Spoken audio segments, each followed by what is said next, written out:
برادران ملت اسلامیہ، السلام علیکم ورحمۃ اللہ وبرکاتہ۔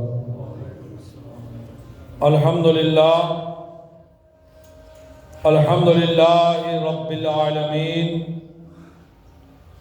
والصلاة والسلام علی خاتم النبیین، اما بعد فاعوذ باللہ من الشیطان الرجیم،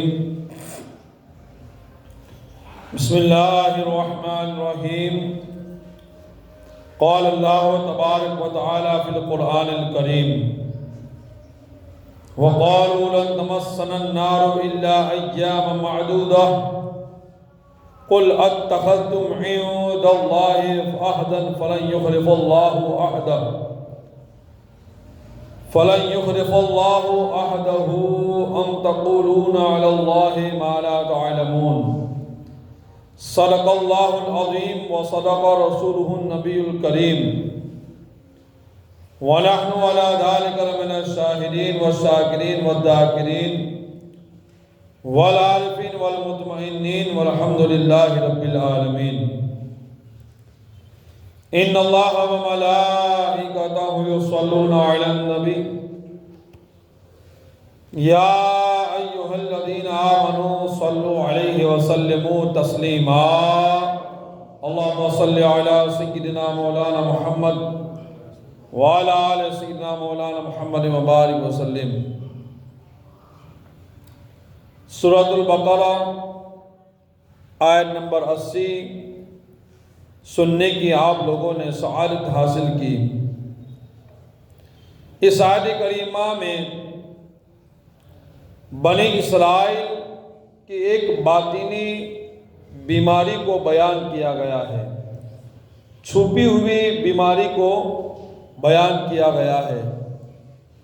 آیت کریمہ کا پس منظر کچھ اس طرح ہے کہ بنی اسرائیل کے وہ افراد جو پیارے آقا مکی مدنی مصطفیٰ صلی اللہ تعالی علیہ وآلہ وسلم کی ظاہری زندگی میں موجود تھے، آپ صلی اللہ تعالی علیہ وآلہ وسلم انہیں ایمان قبول کرنے کی ترغیب دلاتے، بنی اسرائیل کو جنت کا شوق دلاتے اور دوزخ سے ڈرایا کرتے تھے۔ اس کے باوجود یہ بنی اسرائیل کی جو قوم تھی، یہ لوگ کلمہ پڑھ کر سیدھے راستے کے مسافر نہیں بنتے تھے۔ اللہ کے نبی انہیں سمجھاتے، اللہ کے نبی انہیں جنت کی ترغیب دلاتے، اللہ کے نبی صلی اللہ تعالی علیہ وسلم دوزخ سے انہیں ڈرایا کرتے تھے، مگر یہ لوگ ایسے تھے، بنی اسرائیل کی قوم ایسی تھی کہ کلمہ پڑھ کر مسلمان نہ بنے۔ آخر کیا وجہ تھی کہ ان لوگوں نے کلمہ نہیں پڑھا؟ یہ کلمہ کیوں نہیں پڑھتے تھے؟ ان کے کردار اتنے بگڑ گئے تھے کہ اس کا ایک سبب اس آیت کریمہ میں بیان ہوا۔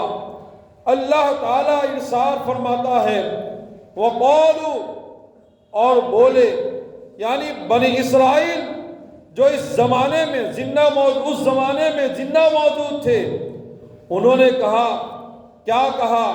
لن تمسنا النار الا ایاما معدودہ۔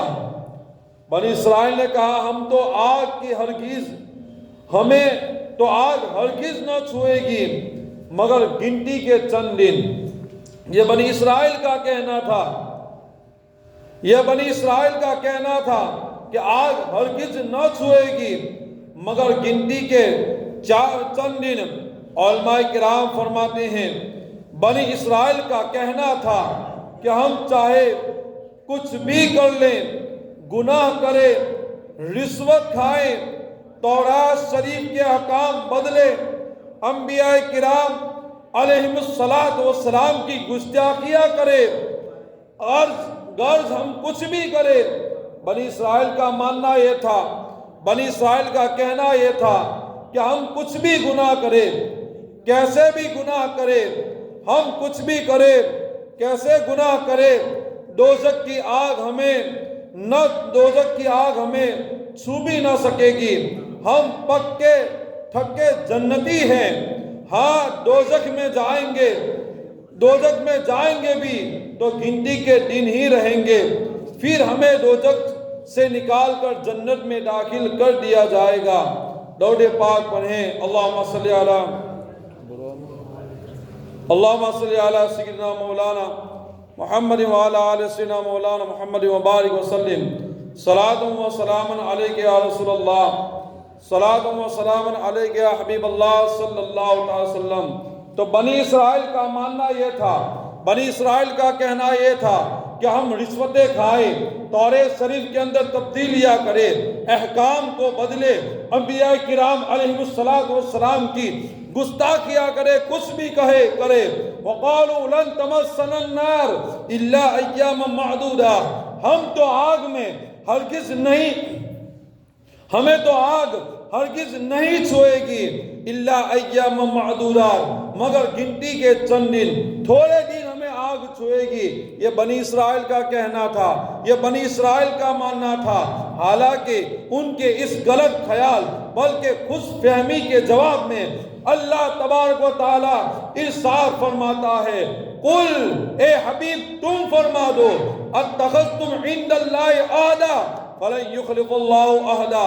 اے پیارے محبوب صلی اللہ تعالی علیہ وآلہ وسلم، آپ بنی اسرائیل کو فرما دیجئے، کیا تم نے خدا سے کوئی وعدہ لیا ہوا ہے؟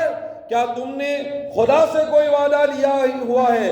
اگر ایسا ہے تو پھر اللہ تعالیٰ ہرگز وعدہ خلافی نہیں کرے گا۔ یعنی کون جنت میں جائے گا، کون دوزخ میں رہے گا، یہ معاملہ تو آخرت سے متعلق ہے، یہ معاملہ تو آخرت سے تعلق رکھتا ہے۔ لہذا اس بارے میں اپنی عقل دوڑانا بالکل ٹھیک نہیں۔ ہاں اگر تمہارے پاس کوئی دستاویز ہے، کوئی ڈاکیومنٹ ہے ہو تو جس میں اللہ تعالیٰ نے تم سے جنت کا وعدہ کر لیا ہو، بھلا وہ دستاویز تو دکھاؤ۔ کیا اللہ پاک نے تم سے وعدہ کر لیا ہے کہ وہ وعدے کے خلاف ورزی نہیں کرے گا؟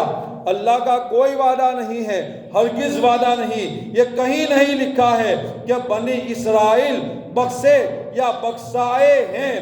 جب توریت وغیرہ کسی کتاب میں یہ وعدہ موجود نہیں ہے تو پھر تم کس بنیاد پر یہ کہہ سکتے ہو کہ تم پکے جنتی ہو، تم پکے جنتی ہو؟ آج ہمارا بھی یہی حال ہے، ہم بھی بڑے بڑے جرائم کرتے ہیں، ہم بھی بڑے بڑے گناہ کرتے ہیں، ہم بھی بڑے بڑے گناہ کرنے کے بعد اپنے آپ کو جنتی سمجھتے ہیں، اپنے آپ کو جنتی سمجھتے ہیں اور کہتے ہیں ہمارے لیے ہمارے نبی کافی ہے، ہمارے لیے ہمارے نبی کی شفاعت کافی ہے، ہمیں چند دن ہی جہنم میں رہنا پڑے گا، بعد میں تو ہم جنت میں جائیں گے۔ یہ بھی ہمارے خیالات ہے۔ جس طریقے سے بنی اسرائیل کا ماننا تھا کہ ہم رشوت کھاتے ہیں، توریت میں تبدیلیاں کرتے ہیں، نبیوں کی گستاخی کرتے ہیں، اور ان کا کہنا یہ تھا کہ ہم جہنم میں جائیں گے تو چند دن جائیں گے۔ وَقَالُوا لَن تَمَسَّنَا النَّارُ إِلَّا أَيَّامًا مَّعْدُودَاتٍ، یہ ان کا کہنا تھا کہ ہم جہنم بھی جائیں گے تو چند دن جائیں گے، ہمیں آگ نہیں چھوئے گی۔ آج ہمارے بھائی بھی یہی کہتے ہیں، یہی ان کا ماننا ہے کہ ہمیں بھی عذاب ہوگا، چند دن ہوگا، ہمیں بھی گرفت ہوگی، چند دن ہوگی۔ حضرات محترم یاد رکھیے، اللہ تبارک و تعالیٰ کی خفیہ تدبیر، اللہ تبارک و تعالیٰ کی پوشیدہ تدبیر سے کوئی واقف نہیں ہے۔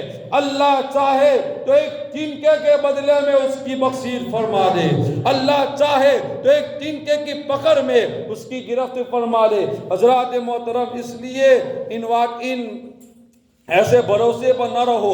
اللہ تبارک و تعالیٰ کی خفیہ تدبیر کیا ہے ہم نہیں جانتے ہیں۔ کیا اللہ پاک نے تم سے وعدہ کر لیا ہے کہ وہ وعدے کے خلاف ورزی نہیں کرے گا؟ ہرگز نہیں۔ بنی اسرائیل سے کہا جا رہا ہے، یہ کہیں نہیں لکھا کہ بنی اسرائیل بخشے یا بخشائے ہیں، جب توریت وغیرہ کسی کتاب میں یہ وعدہ موجود نہیں ہے تو تم کس بنیاد پر کہتے ہو اور تم کس بنیاد پر پکے جنتی ہو؟ ام تقولون علی اللہ ما لا تعلمون، بے شک اللہ تبارک و تعالی اللہ پر وہ بات کہہ رہے ہو جس کا تمہیں علم نہیں، یعنی اپنی عقلوں سے، اپنے دماغ سے، اپنے فیصلے سے تم وہ بات کر رہے ہو جس کا تمہیں علم نہیں ہے، جس کا تمہیں اللہ نے کہا نہیں ہے اور جس کا تمہیں علم نہیں ہے۔ یعنی بات یہ ہے کہ بغیر علم کے محض اپنے قیاس سے، اپنی عقل سے، اپنے فیصلے سے ہی اللہ پاک پر حکم لگا رہے ہو کہ اللہ پاک نے ہمیں بخشنا ہی بخشنا ہے، سزا دینی ہی نہیں ہے، جبکہ اللہ پاک کا یہاں قانون ہے۔ اللہ کہتا ہے بلا من کسب سیئۃ وحاطت بہ خطیئتہ فاولئک اصحاب النار ہم فیہا خالدون۔ یہ اللہ کا قانون ہے، کیوں نہیں جس نے گناہ کمایا اس کی خطا نے اس کو گھیراؤ کر لیا، وہی لوگ جہنمی ہیں اور وہ ہمیشہ اس میں رہیں گے۔ یعنی جو گناہ کمائے، یعنی جو گناہ کرے اور وہ گناہ اسے چاروں طرف سے گھیر لے، یعنی کفر کی حالت میں لے جائے اور کفر پر جا پڑے، وہ جہنمی ہے جو ہمیشہ کے لیے جہنم میں رہے گا۔ اللہ کا قانون یہ بھی ہے والذین آمنوا وعملوا الصالحات اولئک اصحاب الجنہ ہم فیہا خالدون۔ اور وہ لوگ جو ایمان لائے، اچھے کام کیے، وہ جنت والے ہیں اور انہیں ہمیشہ ان میں رہنا ہے۔ حضرات محترم، یہ اللہ کے قانون ہے، یہ اللہ کا قاعدہ ہے۔ ہم اپنی طرف سے اپنے آپ کو جنتی کہہ لے، یہ نہیں ہو سکتا ہے۔ اپنے آپ کو جنتی مان لے، یہ نہیں ہو سکتا ہے۔ جس طریقے سے بنی اسرائیل نے کہا کہ ہم چند دن آگ کو ہمیں چھوئے گی نہیں، پہلی بات تو انہوں نے یہ کہی، اور دوسری بات یہ کہی کہ اگر ہم آگ میں جائیں گے، جہنم میں جائیں گے الا ایام معدودات، تو ہم چند دن ہی رہیں گے، کچھ دن ہی رہیں گے۔ یہ ان لوگوں کی خامہ خیالی ہے، ان لوگوں کا خامہ خیالی ہے۔ اس لیے ایسی چیزوں سے اپنے آپ کو بچاؤ، ایسی باتوں سے اپنے آپ کو بچاؤ۔ اللہ کی خفیہ تدبیر کیا ہے کوئی نہیں جانتا، نہ کوئی نہیں جانتا ہے۔ یعنی جو ایمان قبول کرے، نیک کام کرے، یہ جنتی ہے، ہمیشہ کے لیے جنت میں رہے گا۔ لہٰذا اے بنی اسرائیل، اپنے برے خیال سے باز آؤ، جہنم سے بچنے اور جنت کے حقدار بننے کے لیے کلمہ پڑھو، ہمارے پیارے محبوب صلی اللہ تعالی علیہ وآلہ وسلم کا دامن رحمت تھامو، نیک کاموں میں مصروف ہو جاؤ۔ اعلیٰ حضرت کہتے ہیں آسیو تھام لو دامن ان کا، آسیو تھام لو دامن ان کا، وہ نہیں ہاتھ جھٹکنے والے، وہ نہیں ہاتھ جھٹکنے والے۔ ابر رحمت کے سلامی رہنا، ابر رحمت کے سلامی رہنا، پھلتے ہیں پودے لچکنے والے، پھلتے ہیں پودے لچکنے والے۔ یعنی شعر کا مطلب یہ ہے اے گنہگارو دامن مصطفیٰ صلی اللہ تعالی علیہ وآلہ وسلم تھام لو، وہ محبوب محمد صلی اللہ تعالی علیہ وسلم دھتکارنے اور محروم فرمانے والے نہیں ہیں۔ ان کے حضور سر تسلیم جھکائے رکھو، جو پودا جھکتا ہے وہی پھلدار ہوتا ہے، جو پودا جھکتا ہے اسی پر پھل لگتے ہیں۔ حضرات محترم، تو پتہ کیا چلا، معلوم کیا ہوا، ہمیں کیا سبق ملا؟ بنی اسرائیل سے کہا جا رہا ہے تمہاری جو خیال ہے، تمہارا جو گمان ہے کہ چند دن جہنم میں رہیں گے پھر ہمیں نکال دیا جائے گا، یہ خامہ خیالی ہے۔ ایسے خیالات سے اپنے ذہنوں کو پاک کرو، ایسے خیالات سے اپنے دماغوں کو پاک کرو اور اللہ تبارک و تعالیٰ کی عبادت کرو، اللہ تبارک و تعالیٰ کی بندگی کرو۔ بنی اسرائیل کی باطنی بیماری تھی، یہ بنی اسرائیل کی باطنی بیماری تھی کہ ہم چند دن جہنم میں جائیں گے، آگ میں جائیں گے، یا آگ ہمیں چھوئے گی نہیں۔ ایسا نہیں ہے، بلکہ اور ان کا یہ کہنا تھا کہ ہمیں نکال دیا جائے گا۔ اس بیماری کا نام عربی کے اندر الامن من المکر اللہ، یعنی اللہ پاک کی خفیہ تدبیر سے بے خوف ہو جانا۔ تو اس وجہ سے یہ لوگ، ان کا یہ خیال تھا، ان کا یہ وچار تھا کہ چند دن جائیں گے پھر واپس آ جائیں گے، جنت میں آ جائیں گے۔ تو اس بے خوفی کی وجہ سے، اس بے خوفی کی وجہ سے یہ لوگ گناہ پر گناہ کرتے تھے، یہ لوگ جرائم پر جرائم کرتے تھے، یہ لوگ بڑے بڑے گناہ کرتے تھے، رشوت کھاتے تھے، توریت کے اندر تبدیلیاں کرتے تھے، نبیوں کی شان میں گستاخیاں کرتے تھے، نہ جانے کتنے گناہ کرتے تھے۔ خوف ہی نہیں تھا، خوف ہی یہ تھا، بے خوف سے یہ لوگ یہ جانتے تھے کہ چند دن ہمیں جہنم میں جانا ہے، اس کے بعد واپس آنا ہے۔ اس بے خوفی کی وجہ سے یہ لوگ جرائم پر جرائم کرتے ہیں۔ آج ہمارا حال بھی کچھ ایسا ہی ہے، ہم بھی یہی سمجھتے ہیں ہمارے نبی بخشوا لیں گے، ہمارے نبی ہماری شفاعت کروا دیں گے، ہمارے نبی ہمیں جہنم سے نکوا لیں گے۔ یقیناً ان باتوں پر ایمان ہے، ہمارا عقیدہ ہے، ہمارے نبی ہی شفاعت کبریٰ فرمائیں گے۔ سب سے پہلے شفاعت کرنے والی ذات کا نام محمد رسول اللہ ہے صلی اللہ تعالیٰ علیہ وسلم۔ اس کا یہ مطلب نہ سمجھے، اس کا مطلب یہ نہ نکالے کہ ہم نمازیں چھوڑ دیں، اس کا مطلب یہ نہ نکالے کہ ہم گناہوں پر گناہ کرتے رہے، اس کا مطلب یہ نہ نکالے کہ ہم بڑے بڑے گناہ کرتے رہے، زنا جیسے گناہ کے اندر ملوث ہو جائے، شراب نوشی کے اندر ملوث ہو جائے، سود بیاج کے معاملے میں ملوث ہو جائے۔ اس کا مطلب یہ نہ سمجھے کہ ہم جو چاہے کرے، جو ہماری مرضی میں آئے چاہے کرے۔ ایسا نہیں ہے حضرات محترم، اگر اس خیال میں آپ ہیں تو آپ بہت بڑے دھوکے کے اندر ہے، اس خیال کے اندر آپ ہیں تو بہت بڑے آپ فریب کے اندر ہے۔ اپنے آپ کو ایسی فریبی کاموں سے بچاؤ، اپنے آپ کو ایسے کاموں سے بچاؤ۔ حضرات محترم، یہ باطنی بیماری ہے، یہ باطنی بیماری ہے۔ اس باطنی بیماری سے اپنے آپ کو پاک کرو۔ اللہ پاک کی خفیہ تدبیر سے بے خوف ہو جانا، یہ ذہن بنا لینا کہ میں تو بخشا اور بخشایا ہوا ہوں، اللہ پاک میری پکڑ نہیں فرمائے گا، بس مرتے ہی جنت میں پہنچ جاؤں گا۔ یہ ہماری خامہ خیالی ہے، یہ انتہائی خطرناک مرض ہے، یہ بیماری ہے۔ یہی مرض بنی اسرائیل کو بھی لے ڈوبا، تمہیں بھی لے ڈوبے گا، تمہیں بھی لے ڈوبے گا۔ اس لیے ایسے مرض کے اندر نہ رہو، بلکہ اپنے آپ کو پاک کرنے کی کوشش کرو۔ غور فرمائیے اس مرض کے سبب بنی اسرائیل کس قدر محروم رہے، کلمہ بھی نہ پڑھ سکے اور جنت کے حقدار بھی نہ بن سکے۔ اگر بنی اسرائیل نے ہمارے نبی کی موجودگی میں کلمہ پڑھ لیا ہوتا تو وقت کے صحابی کہلاتے، بڑے درجے پر فائز ہو جاتے، آنے والے تمام لوگوں کے وہ امام کہلاتے، مگر اسی مرض نے اور کئی ایسی وجوہات نے ان کو کلمہ پڑھنے سے روکا اور گناہوں پر یہ لوگ ڈٹے رہے۔ ان کے اندر حق قبول کرنے کی صلاحیت ختم ہو گئی، ان کے کردار بگڑ گئے، رشوت اور سود خوری وغیرہ گناہوں میں ملوث رہے۔ اس سبب کی وجہ سے اس سب کی وجہ کیا تھی؟ اللہ کہتا ہے وَقَالُوا لَن تَمَسَّنَا النَّارُ إِلَّا أَيَّامًا مَّعْدُودًا۔ ان لوگوں کا خیال یہی تھا، وہ بولے کہ ہم جہنم میں تو نہیں جائیں گے، اگر آگ چھو بھی لے گی تو چند دن چھوئے گی، اس کے بعد ہم جنت میں آ جائیں گے۔ یہ ان لوگوں کا کہنا تھا، ان لوگوں کا ماننا تھا۔ حضرات محترم، ان کی بگڑنے کی بنیادی وجہ بے خوفی سے آج بھی لوگ نکاح کے موقع پر بے خوف ہو کر گناہ کر رہے ہیں، آج بھی اپنے چھوٹے بڑے پرسنگوں کے اندر بے خوف ہو کر گناہ کر رہے ہیں۔ نہ سزا کی کوئی فکر ہے، نہ قبر کی کوئی فکر ہے، نہ آخرت کی کوئی فکر ہے، نہ کسی طرح کا کوئی معاملہ ہمارے سر پر آج منلا نہیں رہا ہے۔ انسان کہتا ہے جی لو، جتنا جینا ہے جی لو، عیش سے جی لو، 4 دن کی یہ جوانی ہے، عیش سے جی لو۔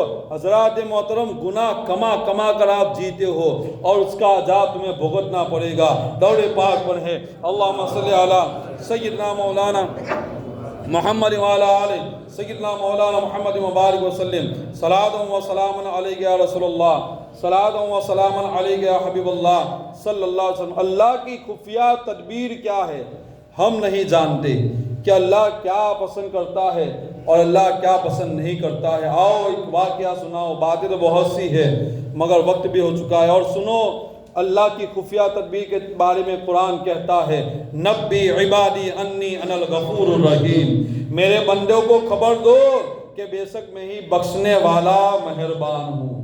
یہ پہلی آیت کا ترجمہ کہ میرے بندوں کو خبر دو کہ بے شک میں ہی بخشنے والا مہربان ہوں۔ آگے اللہ کہتا ہے وَأَنَّ عَذَابِي هُوَ الْعَذَابُ الْعَلِيمُ، اور بے شک میرا ہی عذاب دردناک عذاب ہے۔ اللہ جہاں اپنے بخشنے کی بات کرتا ہے وہاں پر عذاب کی بھی بات کرتا ہے۔ اللہ جہاں غفور رحیم ہے وہاں پر اللہ قہار بھی ہے، جبار بھی ہے۔ ہمیں غفور رحیم ہونا تو یاد ہے، مگر قہار اور جبار کی صفت ہمیں یاد نہیں ہے کہ اللہ پکڑ بھی کرتا ہے۔ اور اللہ کی پکڑ کیسی ہے معلوم ہے؟ اللہ کہتا ہے اِنَّ بَطْشَ رَبِّكَ لَشَدِيدٌ، تیرے رب کی پکڑ بہت سخت ہے۔ جب وہ پکڑتا ہے تو چھوڑتا نہیں ہے، نہ جانے کتنی مشکلوں کا سامنا کرنا پڑتا ہے۔ وہ ڈھیل دیتا ہے، ڈھیل دیتا ہے، ڈھیل دیتا ہے، اور جب وہ پکڑ لیتا ہے تو نسلوں کو بھی تباہ کر دیتا ہے۔ یاد رکھے آپ بڑے بے خوفی کے ساتھ جو جرائم کر رہے ہیں زمین کے حصے پر، زمین کے اوپر، وہ زمین بھی تمہارے خلاف گواہی دے گی۔ الْيَوْمَ نَخْتِمُ عَلَىٰ أَفْوَاهِهِمْ وَتُكَلِّمُنَا أَيْدِيهِمْ وَتَشْهَدُ أَرْجُلُهُمْ بِمَا كَانُوا يَكْسِبُونَ۔ قرآن پاک کی سورہ یاسین کی آیت کریمہ ہے، اس کے اندر فرمایا گیا کہ تمہارے منہ کو بند کر دیا جائے گا، تمہارے ہاتھ تمہارے خلاف گواہی دیں گے، تمہارے پاؤں تمہارے خلاف گواہی دے گا، بلکہ جس زمین کے جس حصے پر تم نے گناہ کیا ہوگا وہ زمین کا حصہ تمہارے خلاف گواہی دے گا۔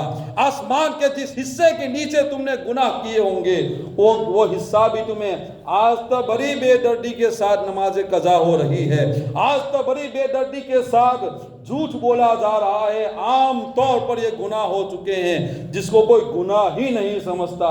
ایک ہے کبیرہ گناہ، ایک ہے صغیرہ گناہ۔ آج تو صغیرہ گناہ تو چھوڑو، کبیرہ گناہ کرنے میں بھی انسان کو ایک ذرہ برابر بھی فکر نہیں ہوتی کہ میں کون سا گناہ کر رہا ہوں۔ چند پیسوں کے خاطر انسان ناپ تول کے اندر کمی کر رہا ہے، چند پیسوں کے خاطر انسان جھوٹ بولتا ہوا نظر آتا ہے، چند پیسوں کے خاطر ایک دوسرے کو دھوکہ دیتا ہوا نظر آتا ہے، چند پیسوں کے خاطر ایک دوسرے کو ناحق قتل کرتا ہوا نظر آتا ہے، چند پیسوں کے خاطر رشتے توڑتا ہوا نظر آتا ہے۔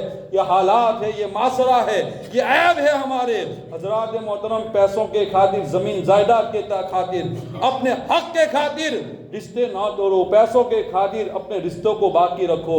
میں بات کر رہا تھا ایک واقعے کی، آؤ سنو واقعہ کیسا ہے، اللہ کی تدبیر کیا ہے اللہ ہی خود جانتا ہے۔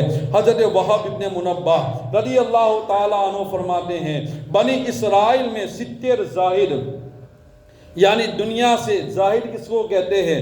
دنیا سے بے رغبتی رکھنے والے نیک لوگ، دنیا سے کوئی ان کا تعلق نہیں، ہماری بھاشا میں کہہ دے تو اللہ کی عبادت کرنے والے، اللہ کی بندگی کرنے والے۔ اس زمانے میں ان 70 آدمیوں جیسا کوئی نہیں تھا، اتنی عبادت کرنے والے، اتنی بندگی کرنے والے، اللہ کی اتنی تسبیح اور اللہ کی اتنی تقدیس بیان کرنے والے، اللہ کی کبریائی بیان کرنے والے، اللہ کی عبادت کرنے والے، بندگی کرنے والے، ان جیسا اس زمانے میں یعنی 70 جیسا کوئی نہیں تھا۔ اللہ پاک نے اس زمانے کے نبی علیہ السلام کی طرف وحی فرمائی کہ یہ 70 زاہد، یہ 70 عابد، یہ 70 عبادت کرنے والے دنیا سے کافر ہو کر نکلیں گے، دنیا سے کافر ہو کر نکلیں گے۔ سنو، زاہدوں کا یہ عالم ہے، عبادت کرنے والوں کا یہ عالم ہے۔ اللہ کہتا ہے اس دور کے نبی سے کہ ان 70 لوگوں سے کہہ دو یہ لوگ کفر میں مریں گے، یہ لوگ کافر ہو کر مریں گے، زاہد دنیا سے کافر ہو کر نکلیں گے۔ ان نبی علیہ السلام نے حیرانی سے پوچھا یا اللہ ماجرا کیا ہے، بات کیا ہے؟ تیری عبادت کرنے والے، تیری بندگی کرنے والے، تیری کبریائی بولنے والے، تیرا ذکر کرنے والے 70 لوگ اور ایسے کہ جو زمانے میں ان جیسا کوئی نہیں ہے، یہ لوگ کافر ہو کر مریں گے، یہ لوگ کفر پر مریں گے، یہ کیسے ہو سکتا ہے؟ اس کی وجہ کیا ہے؟ یہ بہت نیک لوگ ہیں، دنیا سے بے رغبتی رکھتے ہیں، نیکوں پر نیکیاں کرتے ہیں اور نیکیوں پر نیکیاں کرتے ہیں، پھر ان کا انجام ایسا کیوں ہوگا؟ یہ کفر پر کیوں مریں گے؟ اللہ پاک نے فرمایا اس لیے کہ یہ اپنے انجام سے بے فکر ہو گئے ہیں، اپنے انجام سے بے فکر ہو گئے، بے خوف ہو چکے ہیں۔ آج ہماری حالت بھی کچھ ایسی ہی ہے، آج ہم اپنے انجام سے بے فکر ہے، بے خوف ہے۔